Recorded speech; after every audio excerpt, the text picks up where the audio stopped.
Assalamualaikum warahmatullahi wabarakatuh. Bismillah, alhamdulillah, la haula wa la quwata illa billah. Allahumma salli wa sallim ala sayyidina Muhammad Rasulillah wa ala alihi wa sahbihi wa mawala, amma ba'd. Dalam ilmu hadis ada istilahnya mukhadram. Kan ada sahabat, ada tabi'in, ada tabi'in. Ada namanya mukhadram. Ada mukhadram yang sangat spesial sekali, namanya Uwais Al-Qarni. Kenapa? Karena beliau masyhurun fis sama. Bukan hanya masyhur di langit, tapi juga penduduk langit. Mukhadram itu adalah orang yang hidup di zaman Nabi, masuk Islam, beriman kepada Nabi, meninggal juga dalam keadaan iman, namun tidak pernah ketemu dengan Nabi. Nah, itu namanya mukhadram. Nah, salah satu mukhadram terbaik itu adalah Uwais Al-Qarni. Beliau ini punya penyakit sopak. Sopak ini kulitnya belang-belang ya. Belang-belang. Ada putihnya, ada kulit. Ya, kalau kita ini kan coklat gini, di tengah-tengahnya ada putihnya, kayak ngebentuk pulau-pulau itu loh. Itu namanya penyakit sopak. Uwais Al-Qarni ini tinggalnya di Yaman. Sangat pengen sekali ketemu dengan Rasulullah. Sangat pengen sekali ketemu dengan Rasulullah. Cuman nggak bisa. Kenapa? Karena ibunya itu sudah sepuh sekali. Kakinya lumpuh ibunya itu. Bapaknya sudah nggak ada, meninggal dunia. Jadi Uwais ini harus merawat ibunya, kerja untuk memenuhi kebutuhan hidup dia dan ibunya. Jadi kalau siang mengambil upahan mengembala domba, mengembala kambing, Uwais Al-Qarni ini. Terus ada satu keinginan ibunya yang belum ditunaikan oleh Uwais Al-Qarni itu, ibunya pengen naik haji. Jadi ini yang membuat Uwais Al-Qarni itu sangat galau sekali. Galau yang pertama itu karena pengen ketemu Rasulullah. Gimana caranya bisa ketemu dengan Rasulullah? Karena mahabbahnya atau cintanya yang sangat luar biasa kepada Rasulullah. Terus suatu saat Uwais Al-Qarni ini memberanikan diri mengutarakan isi hatinya kepada ibundanya. Karena pengen ketemu dengan Rasulullah, sudah nggak ketahan lagi pengen ketemunya itu. Terus diizinkan oleh ibunya, tolong sampaikan salamku kepada Rasulullah, dan kalau sudah ketemu cepat pulang. Gitu loh. Berangkatlah beliau itu dari Yaman ke Madinah. Pada saat Nabi posisi sudah berada di Madinah.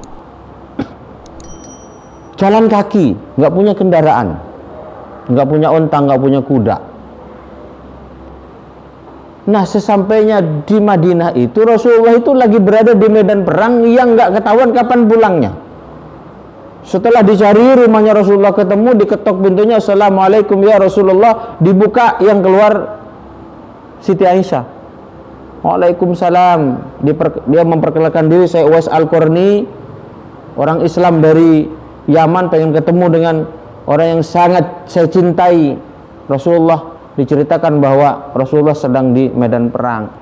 Akhirnya Uwais Al-Qarni titip salam kepada Siti Aisyah agar salamnya disampaikan kepada orang yang sangat dicintainya, yakni Rasulullah Muhammad sallallahu alaihi wasallam. Nah, Uwais Al-Qarni ini bimbang. Ini mau menunggu Rasulullah karena itu memang tujuannya. Tapi kalau menunggu entah kapan pulangnya, pada saat yang bersamaan kepikiran ibundanya di rumah yang tua renta, lumpuh dan sakit-sakitan itu. Maka keinginan dia itu dia kendalikan sedemikian rupa, dia tekan suara hatinya itu untuk kepentingan ibundanya. Akhirnya beliau pulang, enggak ketemu dengan Rasulullah, pulang demi ibundanya tercinta. Akhirnya pulang. Setelah pulang diceritakan semuanya kepada ibunya. Ya, ibunya juga terharu terhadap pilihan Uwais Al-Qarni. Makanya ibunya sangat sayang sekali kepada Uwais Al-Qarni dan selalu mendoakan putra terbaiknya itu. Ketika Rasulullah pulang dari medan perang, sebelum Siti Aisyah bercerita tentang si Uwais ini, Rasulullah sudah ngomong dulu, tadi yang datang mencariku dan tidak ketemu denganku itu adalah penduduk langit, kata Rasulullah. Kaget Siti Aisyah. Terus kemudian Rasulullah berbicara kepada Sayyidina Umar bin Khattab dan Sayyidina Ali bin Abi Thalib karramallahu wajhah, kalau kalian bertemu dengan Uwais Al-Qarni ini nanti, mintalah doa, mintalah istighfar dia kepada Allah. Jadi artinya apa? Sayyidina Umar sahabat utama, Sayyidina Ali ini sahabat utama, diperintah oleh Rasulullah kalau ketemu Uwais Al-Qarni suruh minta doa ke Uwais, gitu loh. Jadi Uwais yang berdoa kepada Allah agar Sayyidina Ali dan Sayyidina Umar ini diampuni, diistighfarkan oleh Uwais gitu. Kan spesial nih orang, karena dia penduduk langit. Nah, Uwais Al-Qarni ini masih ada satu lagi yang membuat hatinya gundah itu. Kapan bisa membawa ibunya naik haji? Maka kemudian dia beli dari hasil opahan tuh, dia tabung, dia beli sapi, anak sapi. Terus dia bikin kandang di puncak bukit. Setiap pagi itu dia angkat naik turun tuh sapi. Dari usia masih kecil. Nah, kata tetangganya, gila ini si Uwais ini. Apa maksudnya dia gendong anak sapi itu naik turun? Itu dia lakukan selama 8 bulan. Berat anak sapi itu sampai, ya karena sudah 8 bulan kan terus membesar, sampai beratnya itu mencapai 100 kg. 1 kuintal beratnya itu. Rupanya ada maksudnya dia latihan itu, karena kalau tiap hari kan nggak kerasa. Dari ringan, berat sampai berat sekali kan ototnya kebentuk. Setelah 8 bulan dia sudah bisa mengangkat sapi dengan berat 1 kuintal. Itu rupanya latihan dia menggendong ibunya dari Yaman menuju Mekah. Nah, setelah otot sudah kebentuk, diangkatlah ibu itu digendong dari Yaman menuju Mekah. Tawaflah digendong, semua istilahnya ritual haji itu semua dilaksanakan oleh Uwais dan ibunya ini dengan cara Uwais menggendong ibunya. Ketika di dekat Ka'bah, di tempat yang mustajab, ibunya berdoa, Uwais berdoa. Doanya Uwais itu cuman gini, ya Allah ampuni dosa ibuku, ya Allah ampuni dosa ibuku, ya Allah ampuni dosa ibuku. Nah, bingung ibunya, Uwais, kok kamu ini cuman berdoa memohonkan ampun dosaku, lah dosamu kayak mana? Nah, kan bingung ibunya ini. Kata Uwais itu, kalau ibu ini diampuni dosanya oleh Allah, ibu masuk surga, saya cuma minta satu, ibu ridho kepadaku. Jadi saya cuma minta ridho ibu, insya Allah saya akan kebawa ke surga. Nangis ibunya Uwais itu. Ini putra yang sangat spesial.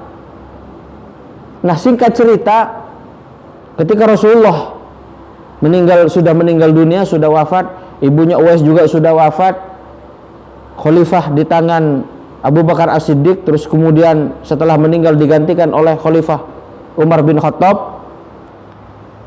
Kemudian Umar bin Khattab tuh berbicara kepada Sayyidina Ali, ya Ali, kamu masih ingat nggak sabdanya Rasulullah dulu? Kita diminta oleh Rasulullah untuk mencari yang namanya Uwais Al-Qarni. Nah, ketika ingat itu, dua sahabat utama ini, maka setiap kabilah yang datang dari Yaman selalu ditanya, ada yang nama Uwais Al-Qarni tidak? Wah, itu nyarinya berhari-hari itu, berbulan-bulan itu nyarinya. Hanya pengen mendapatkan orang yang namanya Uwais Al-Qarni. Dan kata Rasulullah, tanda-tandanya itu, sopaknya itu tersisa bulatan kecil di telapak tangannya. Itu tanda-tandanya. Nah, suatu saat karena memang sudah ditakdirkan oleh Allah Subhanahu wa taala, ketika pencarian yang sangat lama dan sangat panjang ini, Sayyidina Umar kemudian mendapatkan informasi, kayaknya ada penjaga onta saya dulu namanya Uwais Al-Qarni, tapi sekarang namanya Abdullah. Coba dicek. Sekarang ada di perbatasan lagi menjaga onta dan istilahnya barang-barang dagangan, kata bosnya ini kan didatangi. Ini sekelas khalifah loh. Ini presiden ini yang nyari. Itu khalifah Umar bin Khattab dan Sayyidina Ali bin Abi Thalib. Begitu nyampe di perbatasan, terus kemudian ditanya, dicari yang namanya Uwais Al-Qarni itu lagi beres-beres karena hanya penjaga onta dia dan menjaga barang-barang dagangan. Ditanya, Assalamualaikum, waalaikumsalam. Kaget Uwais Al-Qarni ini loh, ini kok khalifah gitu kan. Terus begitu salaman langsung dibalik tangannya, nah kelihatan nih sisa tanda putihnya itu di tangannya. Terus katanya, ditanya namanya, dia ngakunya Abdullah. Abdullah itu hamba Allah. Kami juga Abdullah, kata Khalifah Umar bin Khattab dan Ali bin Abi Thalib. Coba siapa namamu yang sebenarnya, yang awal? Terus beliau cerita namanya Uwais Al-Qarni. Langsung beliau minta didoakan. Enggak mau, seharusnya saya yang minta doa kepada anda. Enggak, ini perintah Rasulullah. Akhirnya didoakan sama Uwais Al-Qarni, dimintakan ampun kepada Allah, diistighfarkan kepada Allah, didoakan kepada Allah. Setelah selesai, kata Khalifah Umar bin Khattab, apa yang kamu minta? Semua saya fasilitasi yang kamu minta. Saya tidak minta apa-apa. Ya Khalifah, cuma satu yang saya minta. Cukup yang tahu saya saja, cukup anda berdua, Khalifah Umar bin Khattab dan Ali bin Abi Thalib. Jangan orang lain tahu. Cukup apa istilahnya, paduka berdua saja yang tahu, yang lain jangan tahu. Itu aja permintaannya Uwais Al-Qarni. Akhirnya sudah selesai perpisahan ini. Terus kemudian ketika Uwais meninggal dunia, itu kan Uwais ini kan sangat fakir, sangat miskin sekali, sehingga tidak begitu dianggaplah oleh tetangga sebelahnya itu. Tapi begitu dia meninggal dunia, luar biasa yang datang itu. Tiba-tiba yang memandikan tuh banyak sekali, yang mengkafani banyak sekali, yang menyolatkan banyak, yang menguburkan banyak. Sampai gempar tuh Yaman pada saat itu. Gempar sampai gubernurnya itu heboh lah pokoknya. Heboh sekali itu di Yaman itu. Tapi itu setelah Uwais meninggal dunia, baru kemudian ada penjelasan dari Sayyidina Umar bahwa beliau itu adalah masyhurun fis sama. Beliau itu bukan hanya masyhur fis sama, tapi juga penduduk langit. Nah, itulah kisah Uwais Al-Qarni. Mudah-mudahan memberikan manfaat untuk kita semua, untuk terus birrul walidain, berbakti kepada kedua orang tua yang masih hidup, dan senantiasa mendoakan bagi orang tua kita yang sudah meninggal dunia. Mudah-mudahan bermanfaat. Terima kasih. Wallahul muwaffiq ila aqwamit thoriq. Wassalamualaikum warahmatullahi wabarakatuh.